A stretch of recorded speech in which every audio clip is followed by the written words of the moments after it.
본 영상은 유튜브 채널 KRTV 뉴스에서 제작하였으며 도움이 되셨다면 좋아요와 구독하기를 눌러주세요. 감사합니다. 도널드 트럼프 미 대통령은 한국을 지켜주는 대가로 올해 방위비 분담금의 5배가 넘는 약 50억 달러를 요구하고 있다. 하지만 한국이 미국의 보호를 받는 조건으로 치른 핵무장 포기 비용은 전혀 계산에 넣고 있지 않다. 미국이 방위비 대폭 인상을 요구하는 만큼 우리도 미국 핵무기의 배치, 사용 등 핵전에 관여할 권한을 받아내야 한다는 목소리가 커지고 있다. 나토의 핵 공유처럼 우리도 미국과 핵 전략을 공유할 제도가 필요하다는 뜻이다. 신각수 전매교부 1차관은 고도화된 북한의 핵능력을 실질적으로 억제하려면 전술핵 재배치나 핵공유 협정의 체결을 미국에 요구할 수 있어야 한다고 말했다. 이 약속 믿고 핵무장 포기했는데 미군 측 협회의 자료에 따르면 현재 러시아는 6,490개, 중국은 290개, 북한은 30개의 핵탄두를 가진 것으로 추정된다. 이런 핵보유국들에 둘러싸인 한국이 핵무기 개발을 포기하고 비핵 국가로 남은 것은 미국이 확장 억제를 약속했기 때문이다. 미국은 북중 러등이 공격하지 못하게 미국의 핵무기와 재래식 전력, 미사일 방어 등을 총동원해 보호해 줄 테니 핵무기를 개발하지 말라는 논리로 동맹국들을 설득해왔다. 그 대신 미국은 한반도 위기 때마다 B-1B, D-1, B-52 등의 전략 폭격기, 레이건, 칼빈선함 등의 해추진 항모, 미시건함 등의 해추진 잠수함을 보내왔다. 그러나 동맹 관계를 거래로만 생각하는 트럼프 대통령은 확장 억제 공약의 신뢰성을 뿌리째 흔들고 있다.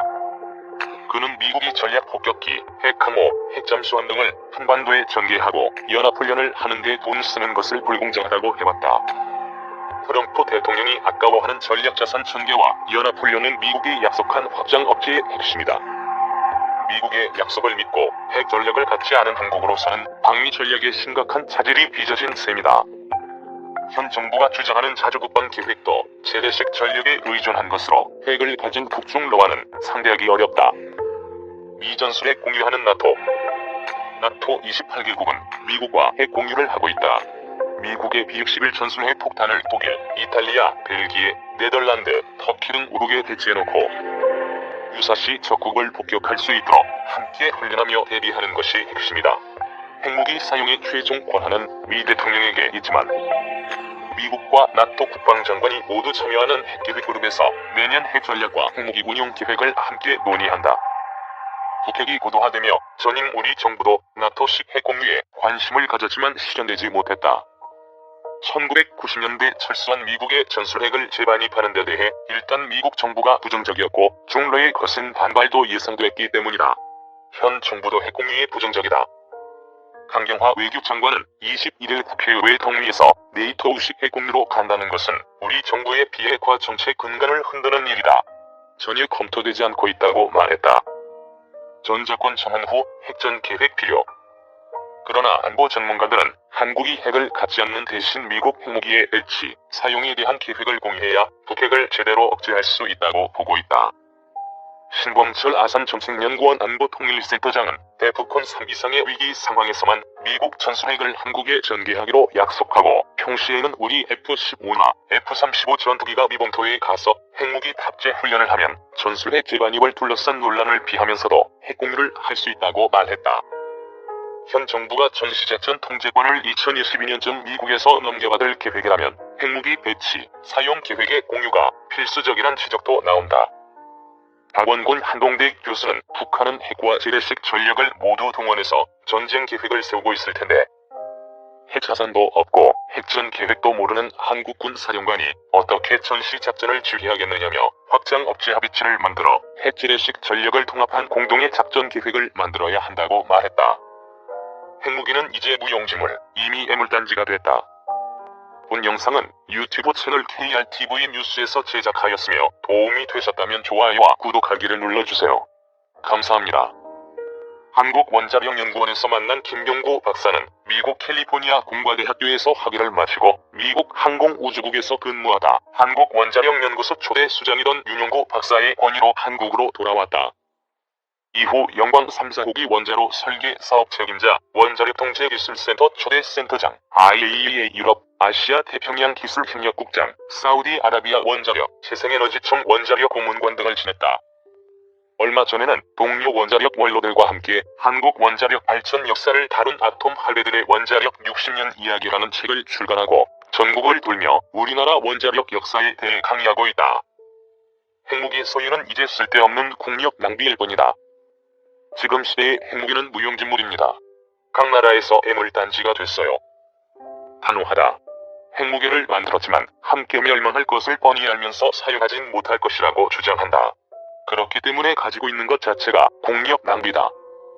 우리나라도 1970년대 초반에는 핵무기 개발을 준비했다.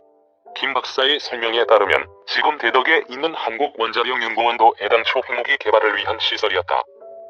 박정희 정권 당시 서울공능연구소에서는 원자력 발전 관련 연구를, 그리고 대덕연구소에서는 핵무기 개발을 도모했다.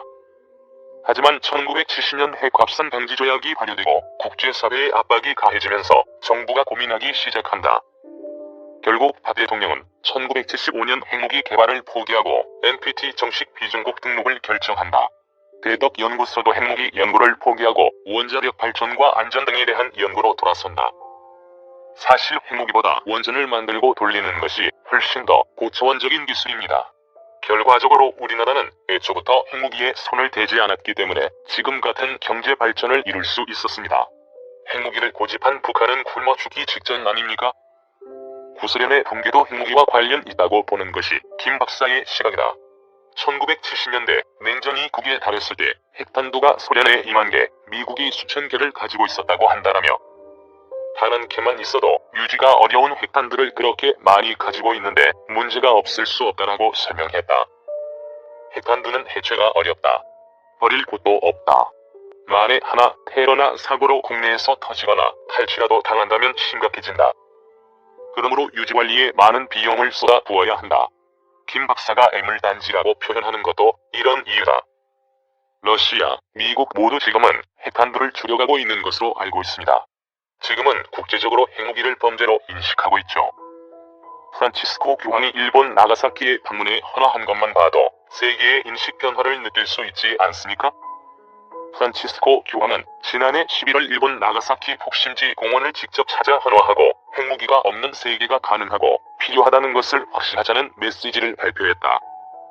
김 박사는 신사의 나라 일본에 교황이 방문한다는 것 자체가 이례적인 이벤트인 만큼 비핵화에 대한 세계적인 요구가 강해진 것을 보여주는 사례라고 평가했다. 우리나라 원자력 발전소는 이미 검증된 안전한 원자로 사용. 하지만 현 정권이 벌이고 있는 탈원전 정책에 대해서는 아쉬움을 표현했다. 일본 후쿠시마에서 큰 사고가 터지고 나니까 원전이 위험하다고 생각하는데 오히려 우리는 행운아들입니다. 왜냐면 이미 1980년대 원전 표준화를 통해 세계에서 가장 안전한 원전을 선택했으니까요. 1980년대 우리나라는 기술 축적과 관련 산업 부흥을 위해 국내 건설 원전을 표준화하기로 한다. 그렇게 결정한 것이 가부영수로다. 1986년 체르노빌 사고가 일어나자 세계 각국의 탈원전 기조가 일어났다. 때마침 영광 3, 4호기 건설을 준비하는 우리나라는 해외 원전 업체들과 협상에 유리해졌다. 덕분에 우리는 당시 국가 기밀로 여기던 원자로 핵심 기술을 100% 이전받는 행운을 얻을 수 있었다. 이후 우리나라는 다른 형식의 원자로를 건들지 않고 가압경수로만 건설했다. 김 박사는 지금 돌이켜보면 그게 큰 행운이었다라고 평가한다. 가압경수로가 현 시대 가장 안전한 원자로이기 때문이다. 김 박사는 가압경수로의 안전을 미국 3마일섬 원자력 발전소 사고 사례로 증명한다. 1979년 3월 미국 도빈 카운티의 서스코헤나 강 가운데 있는 3마일섬 원자력 발전소 2호기에서 노심경해 사고가 일어났다. 이 사고는 아직도 미국 원자력 산업 역사상 가장 심각한 사고로 평가한다. 그때 사고 난 2호기가 가압경수로입니다. 사고 난 지 40년이 지났지만 방사성 물질에 대한 피해 보고가 없습니다. 인명피해도 없습니다. 1m 두께의 경압 용기 덕분에 발전소 부근에서 받은 피폭 선량이라고 해봐야 엑스레이에서 3번 찍은 정도였습니다. 지금 한국에서 사용하는 가압경수로는 그보다 더 발전한 가압경수로 타입이다. 그럼에도 탈원전을 주장하는 정권 인사들은 전문가의 의견을 너무 무시하는 것 같다고 토로했다. 원전은 설계부터 제작, 관리, 보수까지 함께하는 기업이 700여 개, 관련 종사자가 3만여 명입니다. 기술도 전부 국산화돼 있어서 수출까지 하고 있죠. 자연에너지라고 해도 태양광 패널 전부 중국산이고 LPG 가스는 전량 수입해 쓰고 있습니다. 이건 구구가 달린 문제입니다. 김 박사는 현 상황에 대해 선배로서 안타깝다며 원자력에 대한 정확한 사실을 후배들에게 제대로 알려주고 싶다고 당부했다. 우리나라의 원자력 기술이 어떻게 세계적 수준이 되는지 제대로 알고 반대를 하더라도 했으면 좋겠다는 희망도 함께 전했다.